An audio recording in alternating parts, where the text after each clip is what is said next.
The voters have displayed their commitment to participating in the process, despite allegations of fraud and interference. In the recent election, the people of Pakistan showed up to vote in unprecedented numbers, which is very positive. However, I was deeply concerned by well-documented instances of interference in the February elections, including a terrorist attack at a candidate's political offices hours before the polls opened, and also a major internet and cell service shutoffs on election day. These events are serious and consequential. I've called for a full investigation into any allegations of interference or corruption in their recent elections. As we know, in early February, the elections were held after a nearly 3-month delay that raised serious concerns about the democratic process in Pakistan. I also know that the State Department joined other international election observers in expressing concern that the election included undue restrictions on freedoms of expression, association, and assembly. I hope that we can, after this hearing, continue the work of making sure that we actually fully investigate the election and that we actually make sure people are let out of jail that were put in there that unfairly, because democracy in Pakistan, of course, will serve the people of Pakistan, but it is so clearly in the United States' interest. I started out on this seeing the failures we had in Latin America of prioritizing military relationships over democratic relationships, and it never served us there, and it won't serve us in Pakistan very well. So we allow the top generals in Pakistan to visit the United States when American citizens can't leave Pakistan and come to the United States. They have banned the bat, the symbol of the PTI, then they banned the batsman. I mean, there have been flaws in other Pakistani elections, but this is perhaps the greatest flaw. Do we have faith that Imran Khan has not been the victim of selective prosecution? Or is it apparent that he has been? One thing you need to do. The American ambassador needs to visit Imran Khan in prison and make sure that he lives to tell the tale of how he was wrongfully imprisoned through selective prosecution. I yield back. Do you believe that the recent election was free and fair?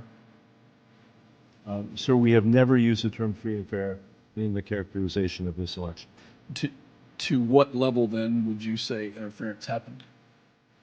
Sir, we have expressed, and I've said this multiple times today, serious concerns about the pre-election environment, violence that occurred, terrorism and political violence.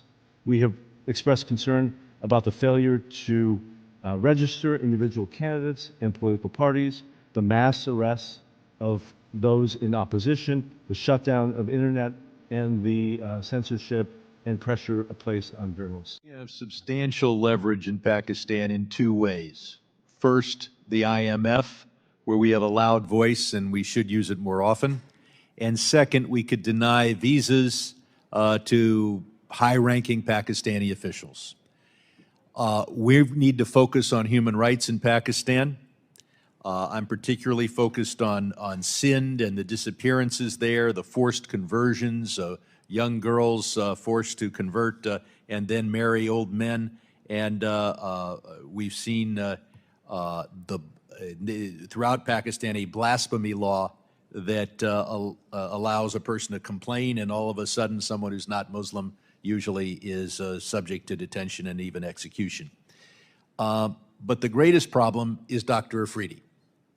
That is something we discussed in this room last decade again and again. He's in jail for 14 years. We released Victor About to get an American back. And the message to everyone in the world, and this is a national security risk, is don't cooperate with the CIA. Because if you're an American national, we'll move heaven and earth to get you out. But if you're the one foreign national who did the most for America of anyone this century, you will rot in jail. The Pakistanis have said that they will do a Siddiqui for Afridi trade. Ms. Siddiqui didn't kill any Americans, tried to, ought to be in jail, is now perhaps incapacitated anyway. Will we trade Siddiqui for Afridi? And if not, will we ban from entry into this country those who are holding her hostage, Dr. Afridi hostage? Or do we just turn our back on any foreign national? The man who is responsible for getting bin Laden is in a Pakistani jail. Mr. Representative Secretary? Sherman, I first want to thank you personally, but also thank this committee and the Congress. Sir, I have for one. its I will yield 10 advocacy. seconds to say Siddiqui for Afridi, yes or no? Mr. Sherman, I have been in this job for more than 2.5 years. I have never had a Pakistani official raise with me. They've told me, they've told your predecessor, they've told the State Department, Afridi's in jail. You haven't done anything about it, and he's the man that helped us get bin Laden. But let's move on. Sir, I've got it, sir. I only get 5 minutes. Go ahead. We have the exit control list where hundreds of American citizens are prohibited from leaving Pakistan. Will we treat them the same way we deal with everyone else who's wrongfully detained in Russia and elsewhere? What are we doing to get American citizens who have not been even charged with a crime out of Pakistan if they want to leave? Representative Sherman, we work every day on behalf of American citizens in Pakistan. As you note, there are some laws that have put undue restrictions on Americans. We have had a very positive track record. Hundreds are still there, and the IMF loan goes forward, and we allow the top generals in Pakistan to visit the United States when American citizens can't leave Pakistan and come to the United States. We then have the vote tabulation system, and they have banned the bat, the symbol of the PTI. Then they banned the batsman. And this is, there have been flaws in other Pakistani elections, but this is perhaps the greatest flaw. And we're told, and the Pakistani ambassadors told me, well, this is just the ordinary working of the Pakistani judicial system. That's the same judicial system that has Dr. Afridi in jail for 14 years for getting bin Laden. Do we have faith that Imran Khan has not been the victim of selective prosecution? Or is it apparent that he has been? Sir, following the rioting on May 9th, the day Imran Khan was arrested, the United States government has raised our concerns about the mass detention of members of the opposition, to include the PTI. We have raised concerns about the use of military courts. If I can interrupt, there's one thing you need to do. The American ambassador needs to visit Imran Khan in prison and make sure that he lives to tell the tale of how he was wrongfully imprisoned through selective prosecution. I yield back. Thank you, Chair, and thanks also to the ranking member for having me here today. Mr. Liu, I'm sure you're aware, I led a letter alongside 30 of my colleagues here in Congress to the State Department as well as to the President. You've got it right there, talking about credible allegations of election rigging in the Pakistani elections. And we urged that the administration withhold recognition of the new government in Pakistan until a credible and transparent investigation on election interference had been conducted. I know that the U.S. Embassy congratulated Mr. Sharif, quote, on his assumption of the office of Prime Minister, but I haven't seen a statement yet from the State Department itself. So just so we're clear at this point, yes or no, has the U.S. officially recognized the new government in Pakistan?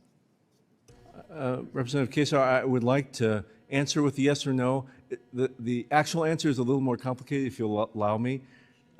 The government of the United States, we don't actually go around recognizing or withholding recognition of new governments. That's not something we do anywhere around the world. What we do is we decide whether we're going to engage with a government. And so, yes, you have seen actions by our ambassador, our embassy. We are, in every interaction with this government, stressing the importance of accountability for election irregularities, sir. Can I just also add, your letter is incredibly important. It's important that the Pakistani people, the Pakistani government hear not only from the administration, but from members of Congress, and having so many of them speak together has real influence. The administration largely agrees with your recommendations. We have done many of the things that you have proposed. We have said publicly and privately that we want to see transparent and credible investigation of election irregularities. We have called for accountability for mass detentions of people in the opposition, and we have said loudly and clearly that military trials for civilians accused of crimes after May 9th is not in keeping with international norms. I appreciate that. And so in other cases, for example, in the case of Venezuela or some other countries where the State Department has spoken out very clearly about election rigging, and we can talk about separately about how it is that we treat those governments or treat those countries, but it seems that when we have had allegations of election rigging, that we've spoken out much more clearly than in this case. And I would urge that we continue to speak with the level of moral clarity that we have in other situations. But I appreciate your recognition and speaking out here today about how it's not okay for us to be having journalists jailed, for Twitter to get shut down, for there to be this continued, very clear to me, interference in democracy. Given the credible allegations of fraud and rigging, what gives you confidence that this government will have the democratic legitimacy necessary, not only for the interests of the Pakistani people, but for the interests of the United States? Sir, the political and economic stability of Pakistan is important for the United States. It is important that the Pakistani people... And I'm short on time. Is it your sense right now that there is going to be that democratic legitimacy, or do we have real concerns? I'm sorry, I have one more question for you, so just give me your... Sir, I think that's up to the process ongoing now in the Electoral Commission of Pakistan. One more question. Most security assistance to Pakistan has been suspended since 2018. Recently, the Pakistani ambassador said that Pakistan's awaiting a decision from the U.S. on increasing military sales and financing. Yes or no, are there ongoing conversations about increasing military assistance to Pakistan? No ongoing conversation about large-scale increases, no. That's good to hear. Given that the U.S. has already sent hundreds of millions of dollars in aid, are there any steps the State Department is taking to ensure that the aid we send is not used for any of these abuses that you've identified? Sir, absolutely. There is very close monitoring of where our military assistance goes around the world, including to Pakistan. For example, the F-16s sold to Pakistan over 40 years ago have active U.S. technical security teams monitoring their use every day. Thank you for that. Has the U.S. identified any units of military or security forces that would not be eligible for aid? Yes. We have identified those. Thank you for your clear answers. Thank you for being here through this hearing, and I hope that we can, after this hearing, continue the work of making sure that we actually fully investigate the election and that we actually make sure people are let out of jail that were put in there unfairly, because democracy in Pakistan, of course, will serve the people of Pakistan, but it is so clearly in the United States' interest. I started out on this seeing the failures we had in Latin America of prioritizing military relationships over democratic relationships, and it never served us there, and it won't serve us in Pakistan very well. So thank you so much, Mr. Lee. Thank you, sir.